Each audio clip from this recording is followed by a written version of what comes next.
Everyone. Thank you for that wonderful introduction, and it's really my pleasure to be here at this important conference and to join my friend Chris Liu, and others that you will see. And I'm really glad that you're here in D.C. I think it's very, very timely and important to have you here and to talk about civic engagement and civic leadership. A little bit more about myself, and I thank you, SK, for putting that introduction together. As SK noted, I am the child of Chinese immigrants. I think these days it's important to note that actually my parents were refugees when they came to the United States in 1949, fleeing the conflict in China in the post-war years. My father had heard about some of the discrimination that his friends and family had experienced in the coasts in New York and California. So when he settled down to start his family, decided that we would go somewhere where there were no Chinese. So I grew up in Cleveland, Ohio, where at the time there were literally 6 Chinese families on the east side of Cleveland in the 1960s, and we knew all of them. And I went on, as SK noted, to college at Harvard. Between law school and college, I got married and moved to Illinois, worked in Springfield, Illinois, in state government there, which in 1978 was, believe it or not, Springfield was the hotbed and center of feminist America. It was the place where the focal point for, at that time, the ratification of the Equal Rights Amendment was happening. And Illinois was the only northern industrial state. There's applause for the Equal Rights Amendment. That was the only northern industrial state that at that time had not ratified the ERA. And so it became the focal point of the last 3 years of the ratification movement from 1978 to 81 to get that state, which was the linchpin to getting the final 3 states. And so it was really there that I learned about civic engagement, about getting involved. I was part of the National Organization for Women. I met Ellie Smeal, and really learned about national organizing from her. And it was a heady time to be in your 20s we had marches of 100,000 people. We had people chaining themselves to the doors of the legislature and nuns on hunger strikes. It was a very, very heady atmosphere that I think instilled in me really a lifelong commitment to civic engagement and to women's rights. From there, I went to law school, practiced at SK, as SK noted, for 23 years at Skadden Arps as a corporate litigator, but along the way always kept doing civic engagement, kept being involved in politics, and it's really through just the accident of being involved that I got to know, a guy with big ears, funny-sounding name of Obama, who was making his way through the political world. And it is really through that where my friend all of a sudden found himself running for president and getting elected. Who knew? And that was my pathway to the White House. I used to have White House interns ask, how do I get to the White House? I said, I don't really have a good path for you. It's just meeting a guy and having him become president. My first job there was, as SK noted, as director of the Office of Public Engagement. My most famous employee. We did all the outreach for the president. So we managed outreach for about 60 different constituency groups, API and African American, but also healthcare businesses and teachers. And you will remember one of my famous first employees who was Cal Penn, who was our API liaison, yes, for many years. Now having fame and, had come off, from Hollywood, and you may remember he got himself killed off of the House TV show in order to come work at the White House. It was really a dedicated API liaison for us. After doing that for 2 years, I then moved over to the East Wing of the White House, where the First Lady's office is, to be Mrs. Obama's chief of staff for the last 6 years. So I was there from first inauguration day to the very last in 2016 for 8 years. And throughout the 8 years was also executive director of the White House Council on Women and Girls, where we really ran all of the women's policy issues for the Obama administration. So violence against women, health care for women, education, economic opportunity, gender discrimination issues all sort of came through our White House Council on Women and Girls. And it's from there that I really learned a lot about workplace issues, which I had lived as a single mother, working mother my whole career, about the workplace barriers for women. And that fueled a lot of what I'm doing now, which is having left the administration. I joined my current law firm, Buckley, in 2017 and started a practice on workplace culture, on trying to help companies do better in diversity and inclusion. I started the practice literally 3 weeks. I started about 2 years ago to this very week because it was just before the first Harvey Weinstein story broke. And now we see sexual harassment and workplace issues as one of the preeminent issues facing corporate America, and it was good timing. Good timing on my practice, which has continued. I helped found the Time's Up Legal Defense Fund, have continued work with Mrs. Obama on her Girls Education Project, and continue to be civic and politically engaged, which brings us to really what we want to talk about this morning, which is this important moment that we're in, I think as SK noted, because we are, in what I would say is an amazing moment as Asian Americans, and you'll hear more about that from, I think, our next speaker, about the rise of Asian Americans, in our politics and in our civic engagement. But I will say that I first noticed it and really saw something I thought I'd never see on election night in 2012. And so there were a lot of special things to remember about that night. I remember we were at our hotel in Chicago, where our Obama delegation was staying that night. It was driving rain. We were anxiously awaiting the results, getting ready to head to McCormick Place for the president's speech. You will remember it happened really late because Governor Romney called us with his concession really late, and we were all waiting. But during the course of that evening, I really saw something I thought I'd never see before, and that was hearing for the first time on national TV during the coverage of a national election a discussion about the AAPI vote. I remember I heard it, and all of a sudden it's like they're talking about the AAPI vote on CNN and how crucial our vote was in key states and districts. And I suspect that there were some commentators that night that actually didn't know what AAPI was as the vote came up. But they know now. They know now what it stands for. And it's now widely known that we are the fastest growing racial minority group in the country. That while the electorate is about 8.9% Latinx, we are not far behind, as 5.5% of the national electorate. And the number goes way up in key swing states like Virginia, Nevada, and crucially California, where we are 15% of the electorate. So think about that. California is now a Super Tuesday state, and it could be one of the states that decides the Democratic nomination next year. And when you are the swing votes, you get noticed, not just by political commentators and not just by Nate Silver and 538 and statistical junkies. I'm sorry, I wrote this line before I knew, Karthik, that you were the next speaker, but statistical junkies. But importantly, by political leaders, policymakers, and the power brokers who make things happen. Why is that important? Because actively participating in our democracy is how our interests are represented, how our voices are heard, the needs of our community are met. Now, those can be local. Is the park near Chinatown in Chicago getting redeveloped? Or are we on the list to get a new library? Or regional.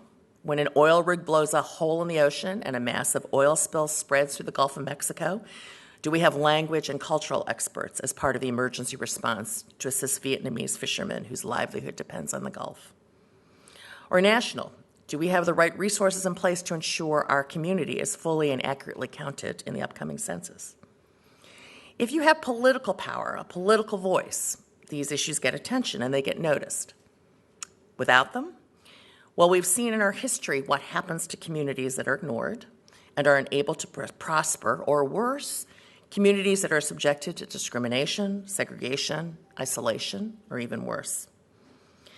But just because our numbers in the population are rising does not automatically mean that this political power, this political voice, will come to be.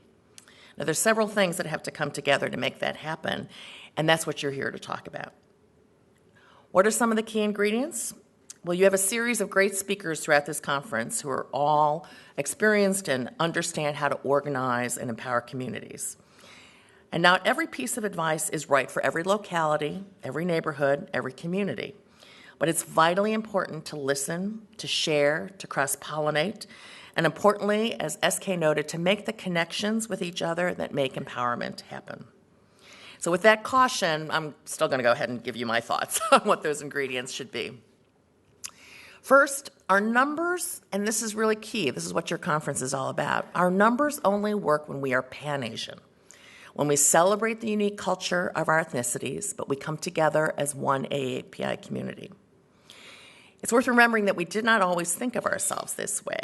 So my parents, Peter and Lily Tchen, as refugees, came, and my dad was fiercely Chinese throughout his life.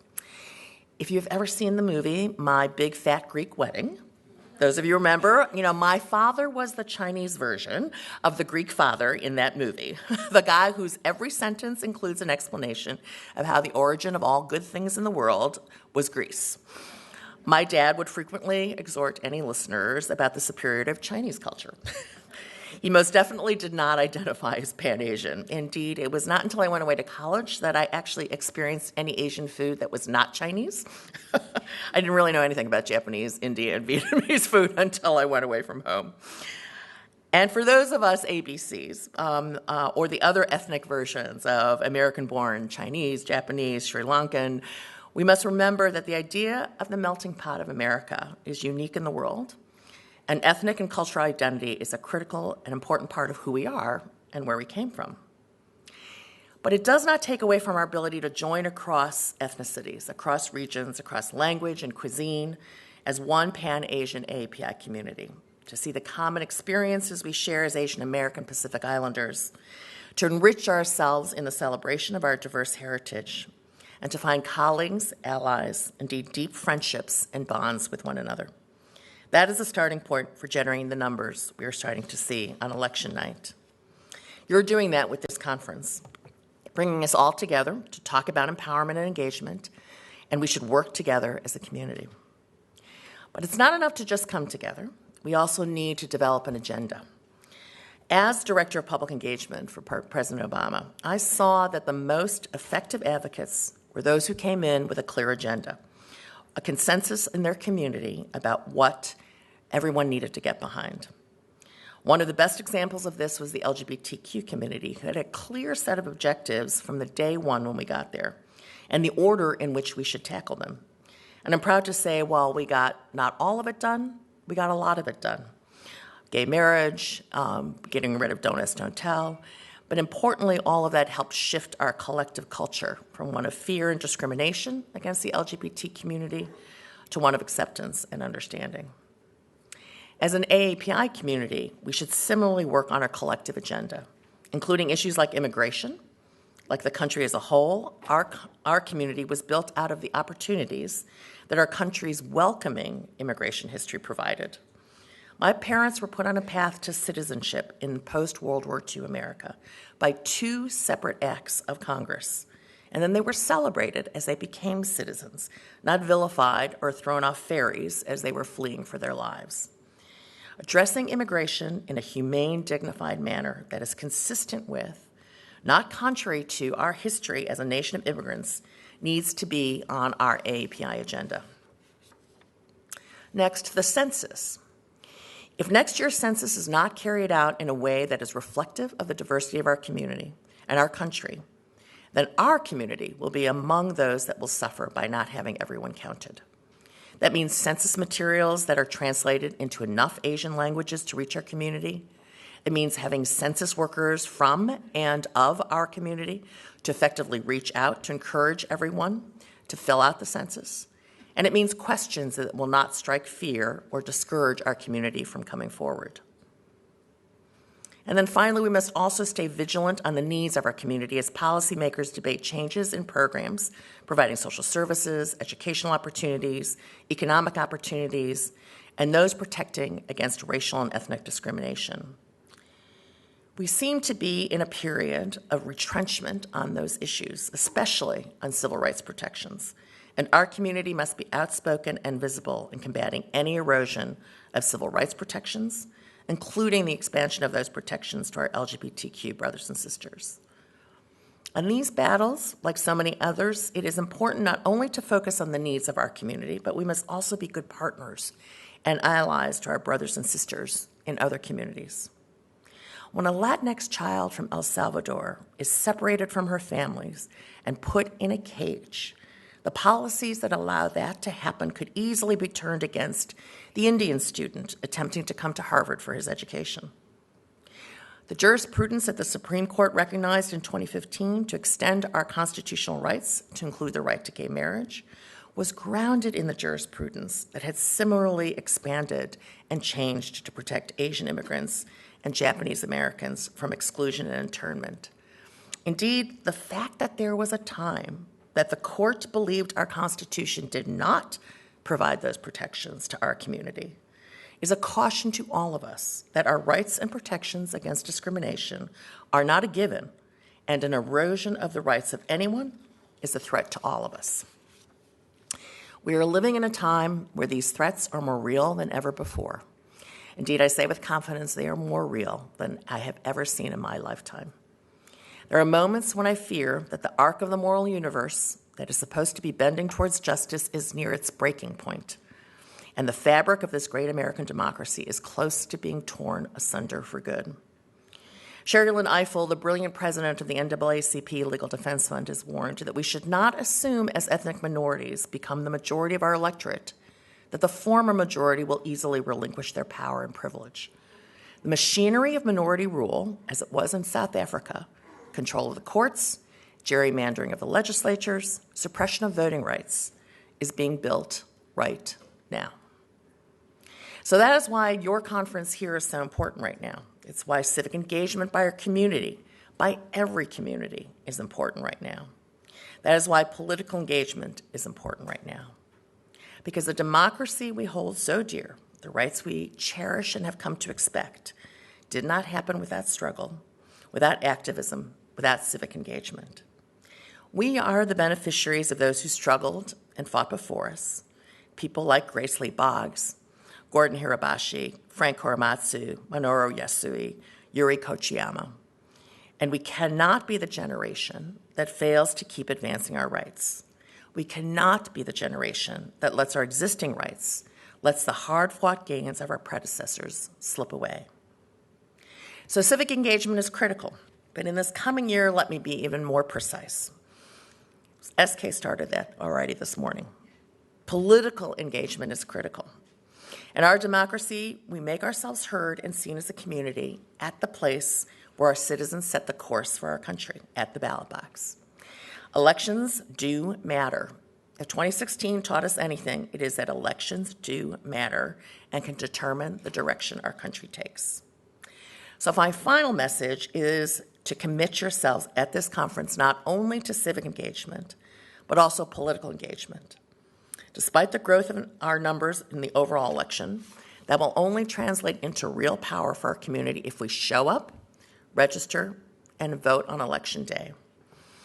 So Karthik and the Center for American Progress studied the Asian American voters in 2016 and found that only 49% of eligible Asian Americans voted that year, compared to 64% of white Americans. Only 56% of Asian Americans are even registered to vote, compared to 72% of white Americans. And CAP also outlined the ways in which language barriers and discriminatory voter purge and voter registration rules impede AAPI voters. But I see those barriers as organizing challenges. We cannot wait for election officials to provide more language-accessible ballots or stop imposing discriminatory rules on AAPI citizens attempting to register and attempting to vote.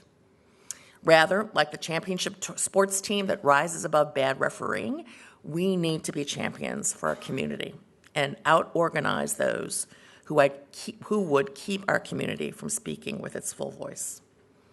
Now, let me be clear, organizing is not glamorous. It's a lot of door knocking and phone calling and getting hung up on and having doors closed in your face.